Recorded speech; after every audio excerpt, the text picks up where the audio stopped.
Sonic, the heart of your system.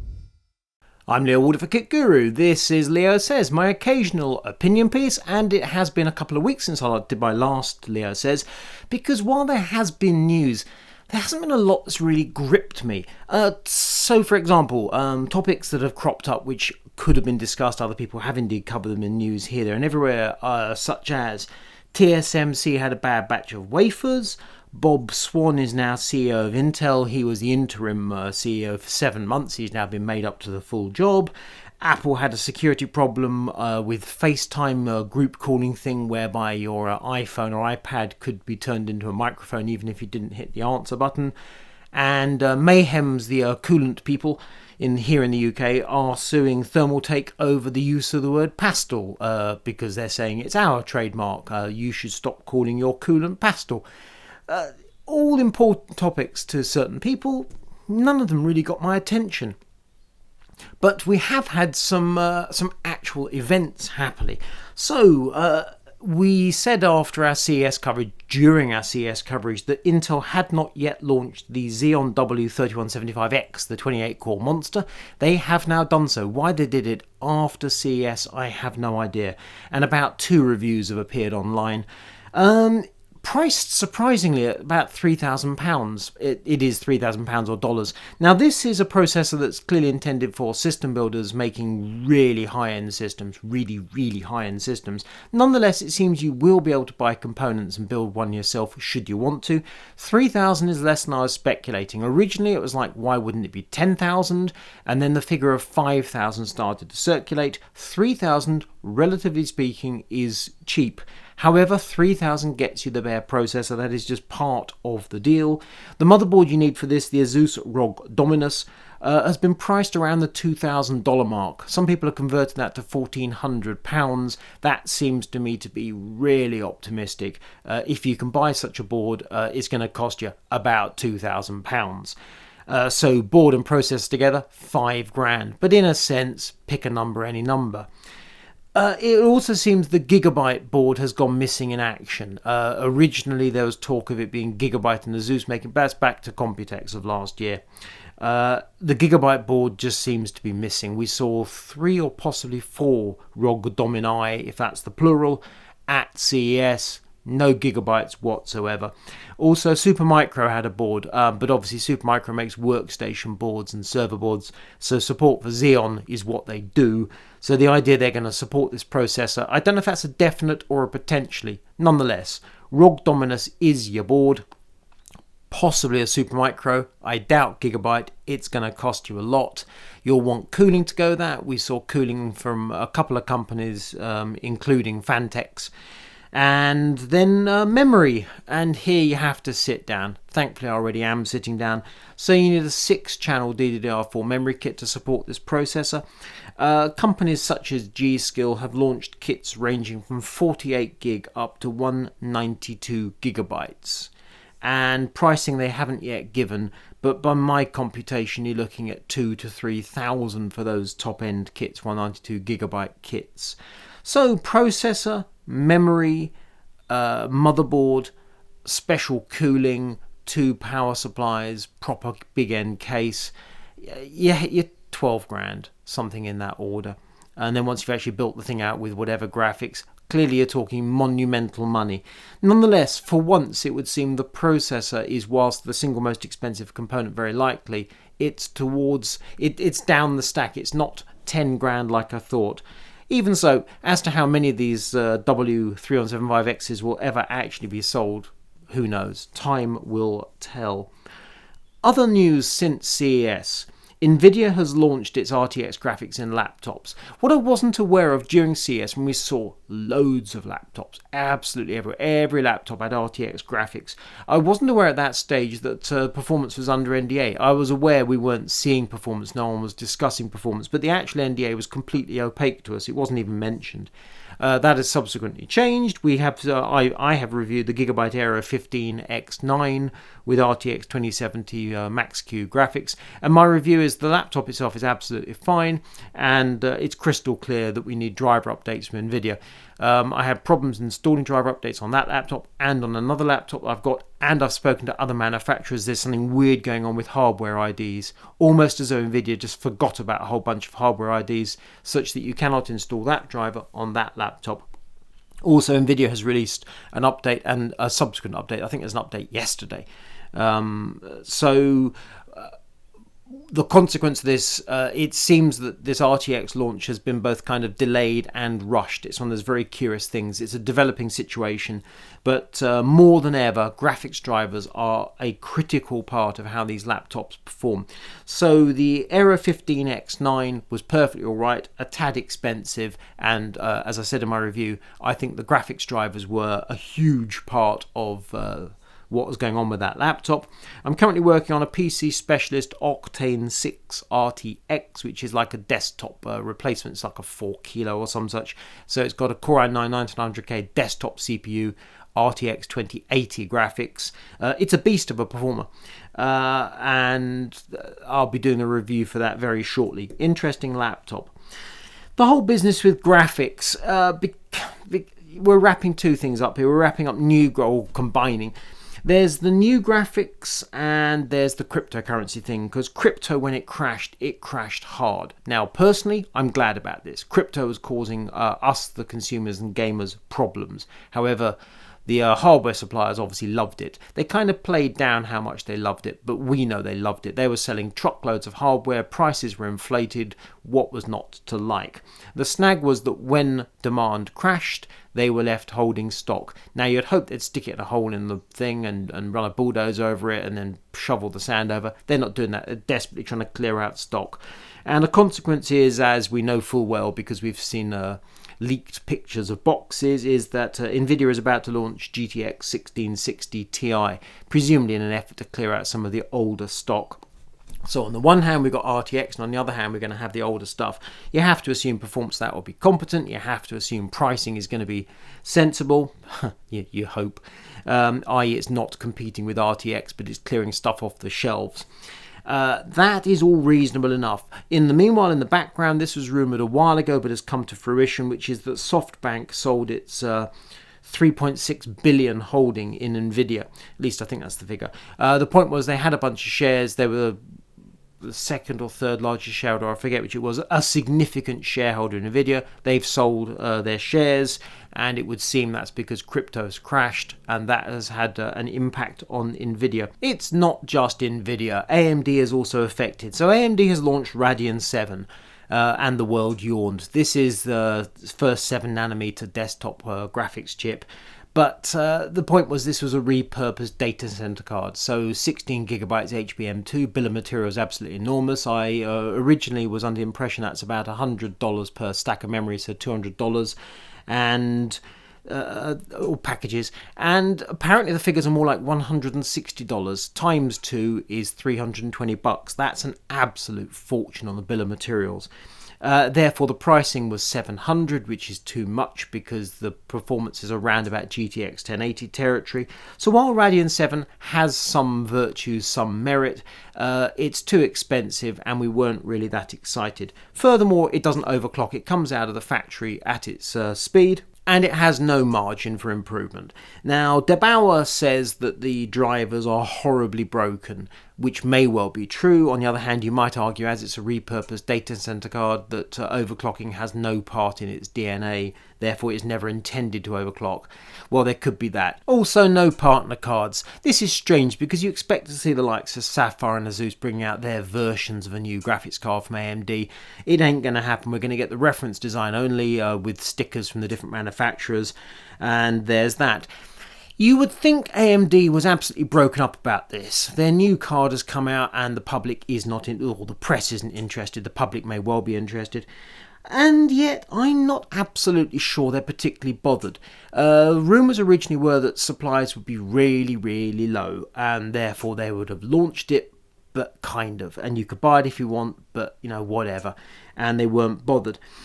But on the one hand, they have done what they said, which is they have launched 7nm graphics on the desktop. So in that sense, success. On the other hand, they've still got stocks of Polaris, as far as we understand it, because they also suffered after crypto stopped. They want to get rid of Polaris and presumably Vega, and this Radeon VII, in a sense, is just a distraction. Navi is going to come at some point. Now, again, my understanding there is that Navi's got problems and is being held back while they fix it. Who knows? I suppose it's conceivable, although I doubt it, that actually Navi is fine and they're trying to clear out stocks of Polaris and Vega. That seems to me to be unlikely. It seems to me that if Navi is working, they'll launch the thing and get on an attempt to sell some. Perhaps not. Perhaps they're so desperate to shift stocks that they'll hold back with Navi. We shall see. The thing was, AMD has recently made a profit. It's their highest profit since 2011. Profit was fairly pathetic. Margins are up fractionally from 34% to 38%. That's an important number.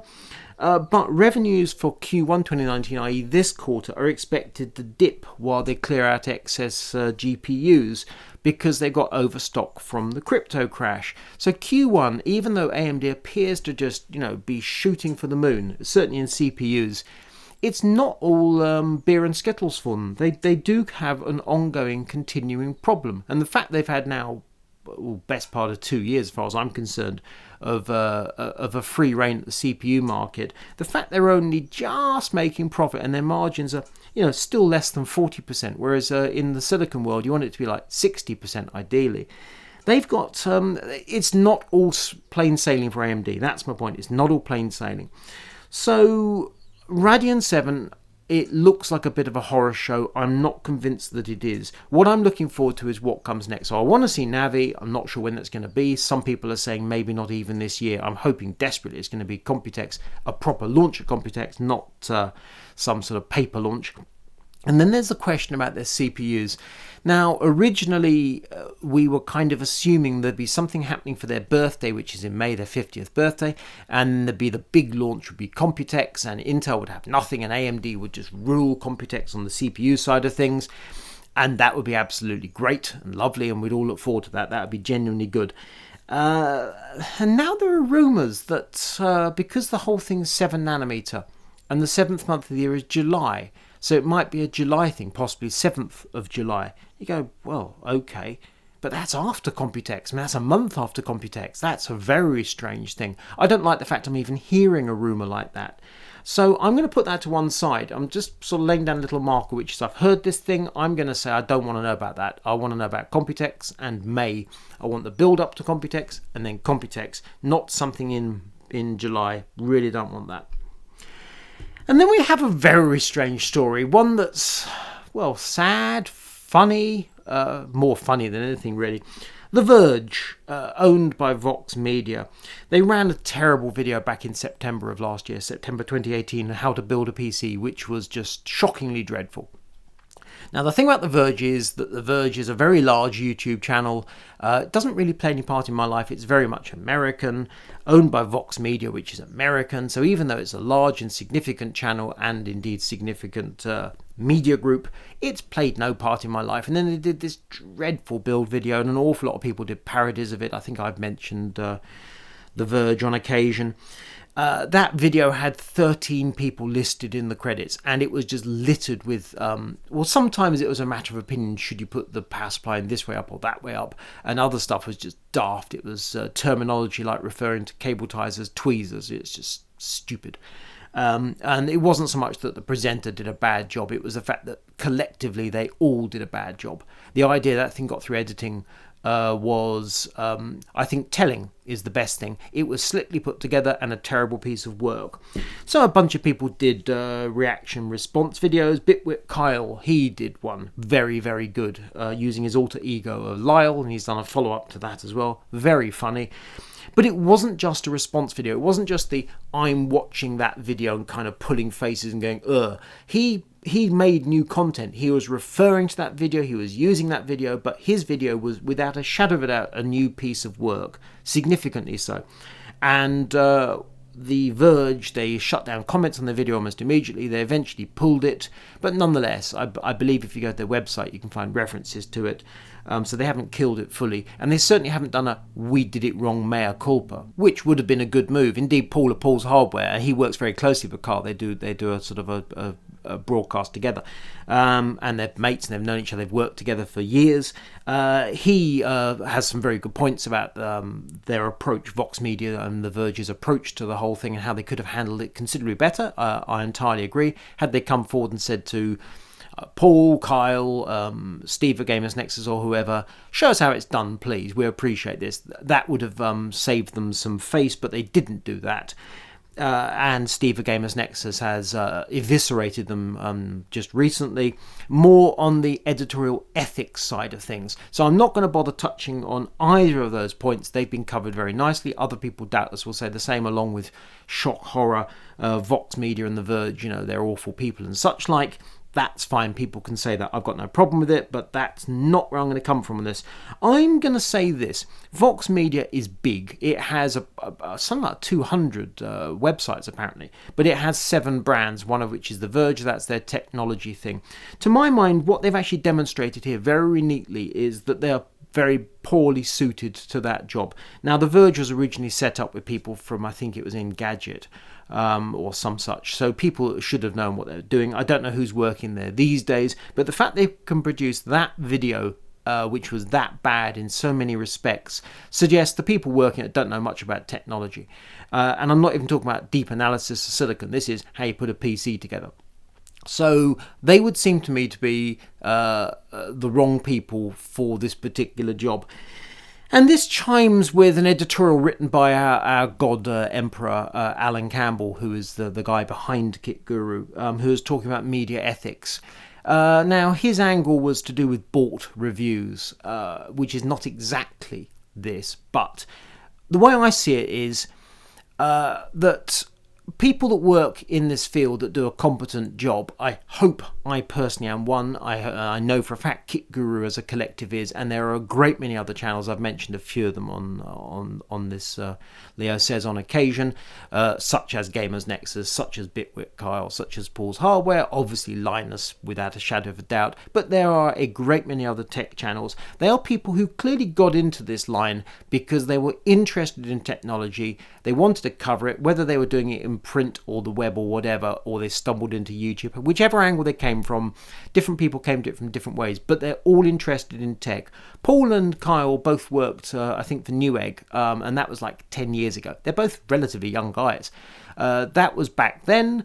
They have been doing YouTube for something like 10 years. They are not new to this game. They've been doing a lot of stuff, and the basis of their content is solid. They know what they're talking about, and then they put their own spin on it. If you look at the video produced by The Verge from CS, they did actually very few videos. I had a brief look before I did this, obviously. One of which was to do with 8K TV, and another which was about the Intel keynote. It was something like Intel in 9 minutes. And it's basically just a keynote I attended, and they've obviously got a camera there, and they've done bits of various people speaking about stuff, and they're showing the screens behind the speakers and so on. I didn't see any analysis whatsoever. It was just bits of these various people from Intel speaking about stuff. So I suppose at one level it was informative, but it was so far removed from what KitGuru does, or what any tech channel or channel I regard as tech does, that to my eyes it was just totally pointless. They clearly have their market. And so it just seems to me that when you watch a review, obviously that PC build thing was not a review, it's meant to be an informative video. Obviously with a review, you need to have faith that the reviewer has your interests at heart. Ideally, they also have a similar worldview to you, such that, if I recommend a thing or do not recommend a thing, you think, oh, that Leo knows his stuff, or whatever, or is a crusty old geezer. I trust what he says. I might grain of salt perhaps, I might want to check a few things, but yeah, I'm going to go with that. Or that Leo's a blithering idiot, whatever he says, I'm going to do the opposite, or never trust a word he says. Whatever, the idea is that you have some view of me or whichever reviewer, and you base your decision partly on that, because I've seen this thing, you haven't yet seen it, therefore you have to interpret my view. So we at KitGuru, obviously we attempt to do straightforward reviews, but you have to make your judgment based on what you're seeing. And that whole Verge thing, I'm actually quite glad they mucked it up so royally, because it says to me that if you find the channel that works for you, I'm hoping KitGuru is one, clearly there will be others, then stick with them. For goodness sake, stick with them. By all means, put the occasional comment on videos such as, I don't think you're right about this. Do that, that's good, we appreciate that feedback. But it strikes me that the Verge has demonstrated that when someone like Vox Media says, we're going to do a tech channel, it doesn't necessarily go well. And the fact that they seem to be so thin-skinned that it's now 5 months after they did that original video, they've suddenly started chucking out takedown notices, trying to get strikes against legitimate tech YouTube channels. And Kyle, BitWit Kyle, I mean, he plays the clown for sure, but he's not a clown. His channel is solid stuff, and he's one of the bigger tech YouTubers. I mean, he's 1.3 million, I think, now. The fact they've decided to try and kneecap him, it's not good, and they would seem to have done it. I don't know why they've done it, but it seems they've done it because of ego, which is a bit sad, really. So what that says to me is, yeah, they're popular, but doesn't mean they're necessarily much good. Find the channels that work for you and stick with those channels. If those channels start to drift, nudge them, push them back. Meanwhile, in terms of ethics, do head over to KitGuru. We'll put a link below this video. Head over to kitguru.net and read Allan's column on ethics. It's a couple of weeks old now, because it's basically timeless. What he said there, that applies, and it's going to apply for, as far as I'm concerned, forever. If you like this video, give it a thumbs up. If you don't, well, as I say, critique is welcome, provided it's polite. Put a comment below, that's fine. Thumbs down if you must, or that's a bit mean. Do subscribe, we'll let you know about new videos as they become available. Look around, you'll find a link. We're starting up one of those Patreon things. I'm Leo Waldock, this is Leo Says.